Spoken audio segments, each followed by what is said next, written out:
नमस्कार। आज हम पढ़ने वाले हैं फिनोल की केमिकल रिएक्शंस के अंतर्गत जो कोल्ब श्मिट रिएक्शन है जो कार्बोक्सिलेशन अभिक्रियाओं के अंतर्गत आती है। तो आज का हमारा टॉपिक डालिए आप कार्बोक्सिलेशन, या जिसे अपन कार्बोक्सिलीकरण भी बोलते हैं। कार्बोक्सिलेशन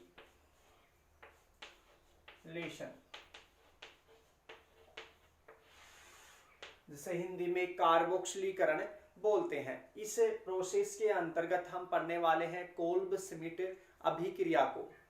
जी हाँ, मैं लिख देता हूं यहां पे कोल्ब श्मिट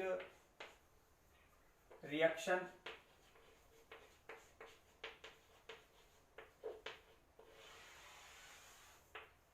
कार्बोक्सिलीकरण प्रोसेस के अंतर्गत हम कोल्ब श्मिट अभिक्रिया को पढ़ने वाले हैं। तो आज का हमारा टॉपिक डालिएगा आप कोल्ब श्मिट अभिक्रिया। देखिए, फिनोल की रिएक्शन चल रही है, तो फिनोल की रिएक्शंस के अंतर्गत इस रिएक्शन में क्या होने वाला है, एक कार्बोक्सिलिक समूह का प्रवेश होने वाला है। अर्थात कोई इलेक्ट्रोफाइल होगा जो फिनोल की जो रिंग होगी उसकी ऑर्थो पोजीशन पर क्या कर देगा, उस हाइड्रोजन का सब्स्टिट्यूशन करके कार्बोक्सिलिक समूह के रूप में वहां पे वो क्या करेगा, प्रवेश करने वाला है। तो कौन कौन से रिएजेंट की आवश्यकता होगी, फिनोल तो होगा ही होगा, और उसके साथ में कौन कौन से रिएजेंट होंगे, क्या यहाँ पे जो रिएक्शन है उसके लिए क्या कंडीशन रखी जाएंगी, और किस प्रकार से हमारे पास में एक प्रोडक्ट का निर्माण होगा। तो इस रिएक्शन के अंतर्गत बेसिकली होता क्या है, देखिए इस रिएक्शन में होता क्या है, सबसे पहले क्या होगा, फिनोल होगा।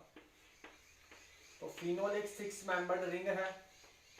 यहाँ पे हम रिएक्शन को बता देते हैं कि किस प्रकार से रिएक्शन होने वाली है और कौन कौन से रिएजेंट हैं उनकी यहाँ पे उपस्थिति होना बेहद आवश्यक है। तो देखिए, सबसे पहले कार्बोक्सिलेशन प्रोसेस है, तो इस प्रोसेस के अंतर्गत CO2 तो होनी आवश्यक है।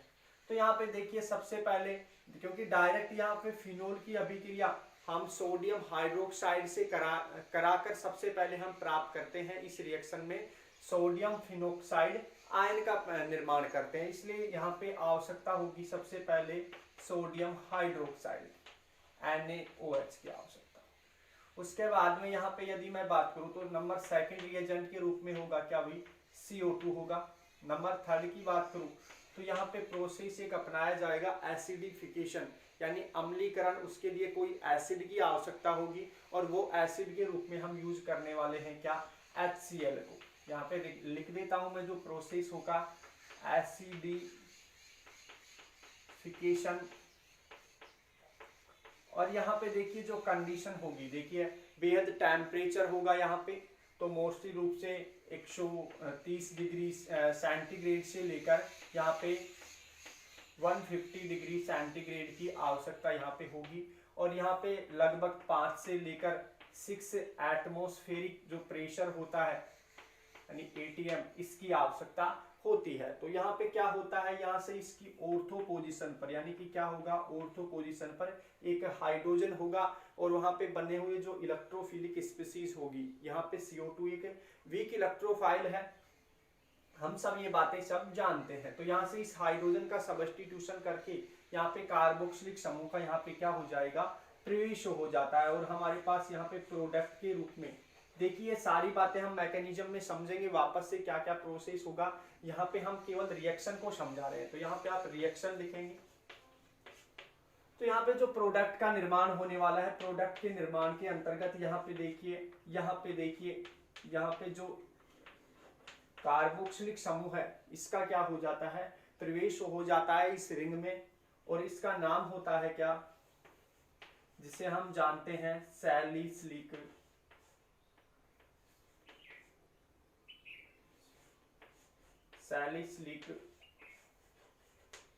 अम्ल के रूप में हम इसको जानते हैं। तो यहाँ पे देखिए रिएक्शन है, यहाँ पे क्या क्या रिएजेंट यूज होने वाले हैं बेहद रूप से। यहाँ पे यदि मैं बात करूं तो सबसे जो फिनोल है ये सोडियम हाइड्रोक्साइड के साथ में अभिक्रिया करके सोडियम फिनोक्साइड आयन बनाती है, और वो जो सोडियम फिनोक्साइड आयन है उसको CO2 के साथ इस रिएक्शन में गर्म किया जाता है और यहाँ पे ये जो टेम्परेचर की कंडीशन रखी जाती है जिसके आधार पर ये क्या होता है, यहाँ पे इस CO2 रिंग यानी कि ये जो CO2 समूह है यहाँ पे, या फिर अपन क्या बोल सकते हैं, ये हाइड्रोजन और एक CO2 अर्थात यहाँ पे कार्बोक्सिलिक समूह है जो यहाँ पर जो ऑर्थो पोजीशन है इस रिंग में प्रवेश कर जाता है। और देखिए ये जो समूह है ये किसमें जो इसमें रिंग के अंतर्गत जुड़कर क्या बनाता है, सैलिसिलिक अम्ल का निर्माण करता है। तो अपन इस रिएक्शन के दौरान अब आगे हम जो प्रोसेस अपनाने वाले हैं वो है हमारा मैकेनिज्म। तो जी हाँ, आगे डालिए मैकेनिज्म। इसको मैं रिएक्शन को मिटा देता हूं, फिर अगर अपन क्या करने वाले हैं, मैकेनिज्म को करने वाले हैं।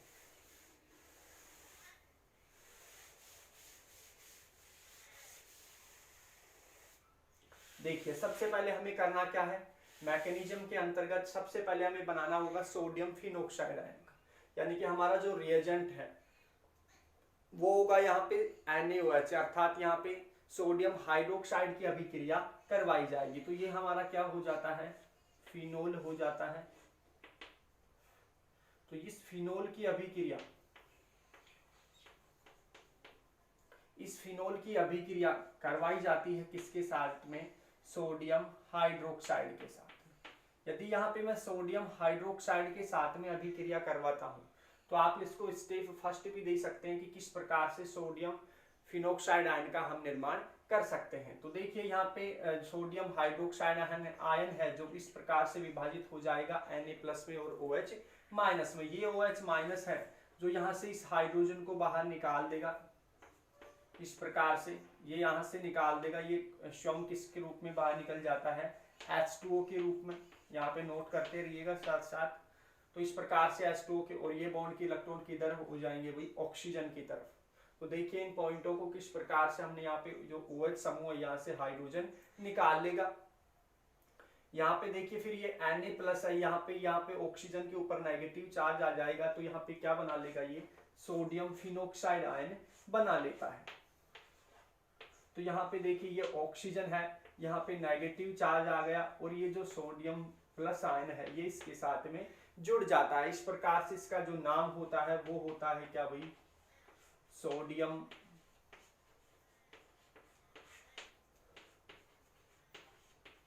Phenoxide ion. तो इस प्रकार से सोडियम हाइड्रोक्साइड के साथ में यदि मैं इस फिनोल की अभिक्रिया करवाता हूं तो हमारे पास में प्राप्त क्या होता है, सोडियम फिनोक्साइड आयन प्राप्त होता है। अब आगे अभिक्रिया चलेगी, ये मैकेनिज्म है। तो ये मैकेनिज्म के अंतर्गत स्टेप फर्स्ट लीजिए कि किस प्रकार से सोडियम फिनोक्साइड आयन हम बनाते हैं। तो इसको आगे देखिए, आगे अपन सोडियम फिनोक्साइड आयन को इधर लिख देते हैं और आगे अपन CO2 के साथ में अभिक्रिया करवाते हैं। इस चरण को उतारिए। हमने तैयार कर लिया है सोडियम फिनोक्साइड आयन। अब देखिए इस सोडियम फिनोक्साइड आयन की अभिक्रिया हम करवाते हैं किसके साथ में, CO2 के साथ। तो ये सोडियम फिनोक्साइड आयन हो गया इस प्रकार से। तो यहाँ पे आप देख पा रहे हो ऑक्सीजन के ऊपर कौन सा चार्ज है, यहाँ पे नेगेटिव चार्ज है। तो इस नेगेटिव चार्ज, ये नेगेटिव चार्ज क्या करेगा, देखिए नेगेटिव चार्ज है, सिंगल बॉन्ड है और डबल बॉन्ड है। ऐसी कंडीशन में जो नेगेटिव चार्ज है वो पाई बॉन्ड की तरफ शिफ्ट हो जाएगा। तो ये पाई बॉन्ड, ये जो नेगेटिव चार्ज है इस बॉन्ड की तरफ, और ये ऑर्थो पोजीशन की तरफ यहाँ पे क्या आ जाता है, नेगेटिव चार्ज आ जाता है। किस प्रकार से देखिए, तो यहाँ पे नेगेटिव चार्ज आ चुका है, यहाँ पे डबल बॉन्ड का फॉर्मेशन हो चुका है। ये ऑक्सीजन है और ये नाइट्रोजन, ये सोडियम आयन है यहाँ पे इस प्रकार से, और ये बाकी बॉन्ड इस प्रकार से। अर्थात यहाँ पे इलेक्ट्रॉन डेंसिटी कहाँ पे ज्यादा है, ऑर्थो पोजीशन पर। तो हमारा जो आने वाला इलेक्ट्रोफाइल है वो किस पोजीशन पर अटैक करेगा, इस ऑर्थो पोजीशन के ऊपर अटैक करता है। तो देखिए किस प्रकार से अटैक करेगा। अब ये है CO2, इसकी अभिक्रिया CO2 के साथ में हम करवाते हैं। तो देखिए CO2 के साथ में हम अभिक्रिया करवा रहे हैं। इसका स्ट्रक्चरल फॉर्मूला मैं बना देता हूं। यहाँ पे देखिए कार्बन होगा, डबल बॉन्ड होगा, ऑक्सीजन होगा इस प्रकार से। तो आप देख पा रहे होंगे यहाँ पे ऑक्सीजन मोर इलेक्ट्रोनेगेटिव एटम है, पार्शियल नेगेटिव चार्ज, इस प्रकार से पार्शियल नेगेटिव चार्ज दोनों तरफ। इस कारण से एक प्रकार से ये जो डबल बॉन्ड यहाँ पे युक्त स्पीशीज है एक प्रकार से वीक इलेक्ट्रोफाइल की तरह कार्य करती हैं। तो यहाँ पे पार्शियल क्या आता है, पॉजिटिव चार्ज आ जाता है। तो यहाँ से देखिए जैसे ये बॉन्ड की इलेक्ट्रॉनों को मैं इधर शिफ्ट करूंगा तो हमारे पास में क्या रेजोनेटिक स्ट्रक्चर हमें प्राप्त होगी। यहाँ पे ऑक्सीजन होगा, डबल बॉन्ड होगा, कार्बन होगा, यहाँ पे सिंगल बॉन्ड होगा और यहाँ पे नेगेटिव चार्ज ऑक्सीजन पर और कार्बन पर कौन सा चार्ज भाई, पॉजिटिव चार्ज इस प्रकार से होगा। तो ये जो इलेक्ट्रोफाइल है तो ये सेंटर हो गया एक प्रकार से इलेक्ट्रोफिलिक सेंटर। तो अपन मैं इसे क्या बोल सकता हूं, इलेक्ट्रोफिलिक सेंटर भी बोल सकता हूं,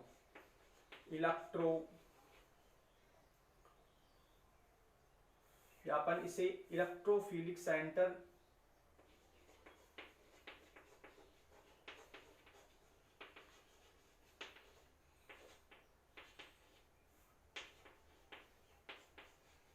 इस प्रकार से इसे इलेक्ट्रोफिलिक सेंटर, ये न्यूक्लियोफिलिक सेंटर हो गया। तो यहाँ पे देखिए यदि यहाँ पे मैं बात करूं तो ये जो पॉजिटिव चार्ज युक्त स्पीशीज है इस प्रकार से, तो ये आक्रमण करती है किस पोजीशन पर, वही ऑर्थो पोजीशन के ऊपर यहाँ पे आक्रमण कर देती है। तो हमें पता है कि यहाँ पर क्या है, एक हाइड्रोजन जुड़ा हुआ है इस प्रकार से, क्योंकि हमने यहाँ पे इस स्ट्रक्चर को बॉन्ड लाइन नोटेशन के द्वारा प्रदर्शित किया है जिससे हमें हाइड्रोजन दिखाई नहीं दे रहा। इसको प्रदर्शित करने के लिए हमें हाइड्रोजन को यहाँ पे दर्शा दिया गया है। तो देखिए इस प्रोसेस के अंतर्गत क्या रहने वाला है, क्या आगे जो प्रोडक्ट बनने वाला है वो क्या है, रिंग हो गई इस प्रकार से, इसमें कोई चेंजेस नहीं होने वाला है। तो ऐसे कि ऐसे डबल बॉन्ड आ गया और सोडियम आयन कैटायन के रूप में इस प्रकार से प्रदर्शित है।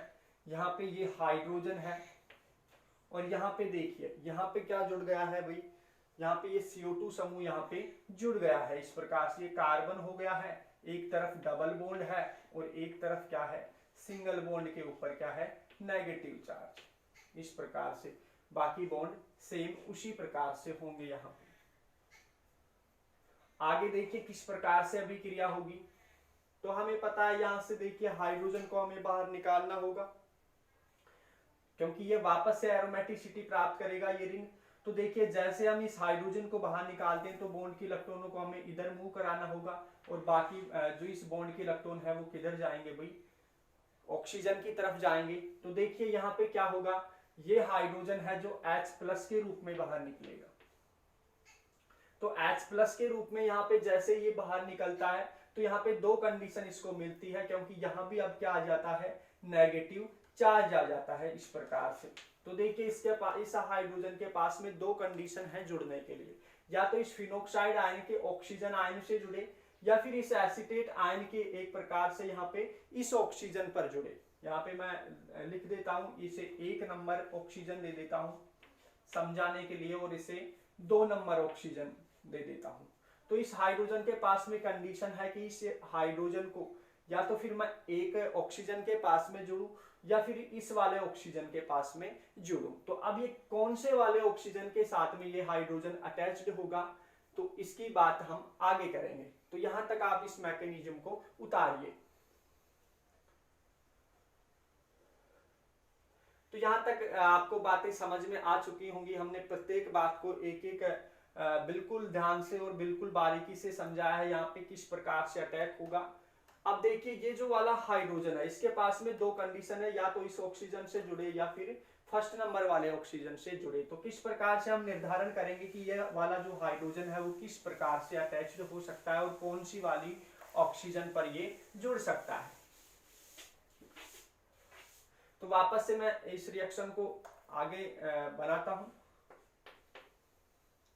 तो देखिए हमें पता है कि एक कंडीशन है यहाँ पे क्या, ये वाली फिनोक्साइड आयन की, और एक कंडीशन है क्या भाई, कार्बन है, डबल बॉन्ड है, ऑक्सीजन है और सिंगल बॉन्ड है और इस। तो या तो ये हाइड्रोजन जुड़ेगा इससे या फिर हाइड्रोजन जुड़े इससे।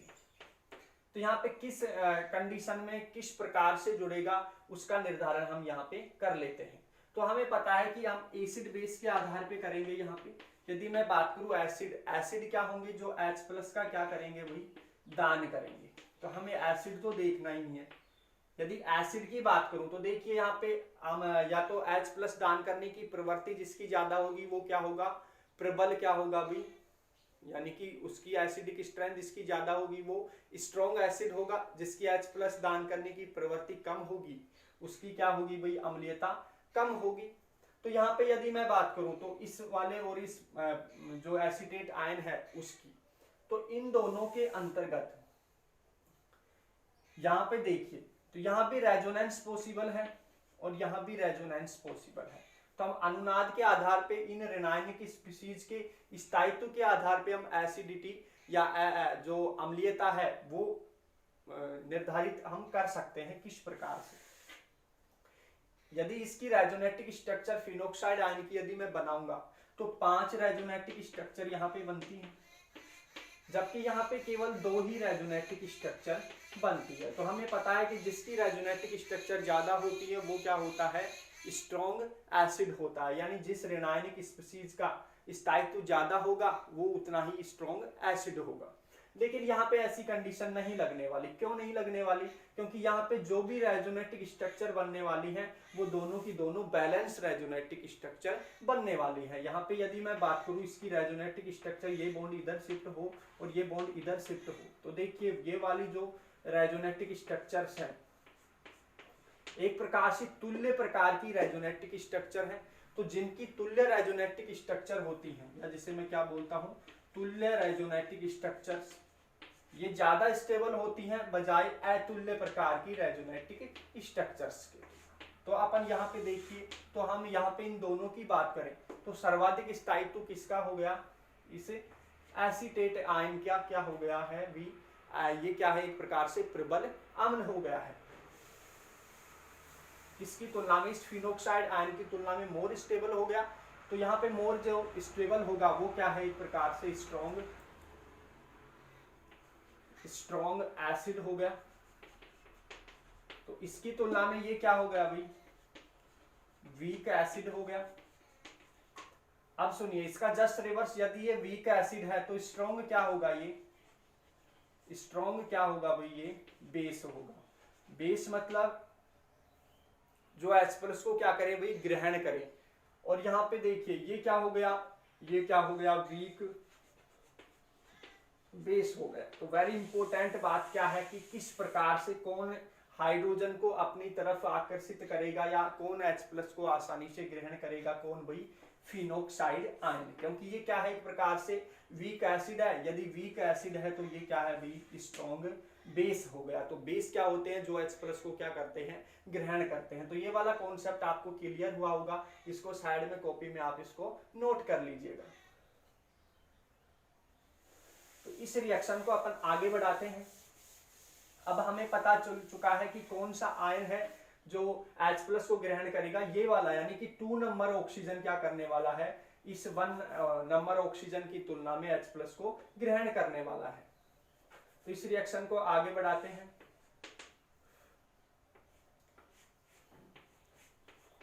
तो देखिए ये बॉन्ड बन चुका है इस प्रकार से, यहां से H+ जो निकला है वो किस ऑक्सीजन पर जुड़ चुका है, इस वाली ऑक्सीजन के साथ में जुड़ चुका है। और यहाँ पे साथ में क्या है, इसके Na+ आयन है इस प्रकार से, और ये वापस से एरोमेटिसिटी प्राप्त कर चुकी है। इस ऑर्थो पोजीशन पर क्या है, सामान्य रूप से ये एसीटेट आयन इस प्रकार से जुड़ा हुआ है। तो यहाँ पे यदि मैं आगे बात करूं तो यहाँ पे क्या होने वाला है, हमें अब प्रोसेस अपनाना होगा एसिडिफिकेशन का, यानी कि अम्लीकरण का। तो हमें अब आगे अभिक्रिया करवानी होगी HCl के साथ में। तो यानी कि अम्ल होगा, अम्ल क्या होते हैं, जो H+ का क्या करते हो, दान करते हो, तो ये H+ में और Cl- में विभाजित होगा। तो यहाँ से देखिए किस प्रकार से ये जो वाला हाइड्रोजन है, ये वाला हाइड्रोजन अटैच्ड हो जाएगा किसके साथ में, इस वाले यानी कि ऑक्सीजन नंबर 1 के साथ में ये वाला हाइड्रोजन अटैच्ड हो जाएगा। और ये जो Cl है वो किसको लेके बाहर निकल जाता है, Na+ को। तो यहाँ पे जो निकलने वाला क्या हो गया, एक तो NaCl के रूप में ये क्या हो जाता है, बाहर हो जाता है। और हमारे पास में क्या बन जाता है, देखिए ये वाला OH समूह हो गया इस प्रकार से, और ये जो ऑर्थो पोजीशन है, इस वाले ऑर्थो पोजीशन पर जो समूह है वो कार्बन है, डबल बॉन्ड है, यानी कि कार्बोक्सिलिक समूह का इस रिंग में प्रवेश हो जाता है और ये हमारा क्या है, प्रोडक्ट है। और ये प्रोडक्ट का नाम क्या है भाई, सैलिसिलिक एसिड। तो इस प्रकार से इस मैकेनिज्म के माध्यम से आप समझ पाए होंगे कि किस प्रकार से इस समूह का प्रवेश इस रिंग में CO2 के माध्यम से होता है। तो ये आपको आसानी से समझ में आया होगा। और यहाँ पे ये क्या, ये रिएक्शन जो कहलाती है वो कौन सी रिएक्शन है, कोल्बे श्मिट अभिक्रिया। तो इस रिएक्शन के अंतर्गत हमने किया क्या, कौन कौन सा प्रोसेस अपनाया अभी। सबसे पहले हमने जो हमारी फिनोल थी उसकी अभिक्रिया हमने सोडियम हाइड्रोक्साइड से करवाने के बाद में हम सोडियम यानी कि फिनोक्साइड आयन का प्रवेश, वो सोडियम फिनोक्साइड आयन बनाया। इसके बाद में हमने क्या करवाया, इसके बाद में हमने CO2 के साथ में अभिक्रिया करवाई। CO2 की अभिक्रिया करवाने के बाद में हमने अम्लीकरण का प्रोसेस अपनाया, एसिडिफिकेशन किया। और अंतिम रूप से इस एसिडिफिकेशन प्रोसेस के बाद में हमने किसको तैयार कर लिया है, सैलिसिलिक अम्ल को। तो आशा करता हूँ ये रिएक्शन आपको समझ में आई होगी। आज के लिए इतना ही, धन्यवाद।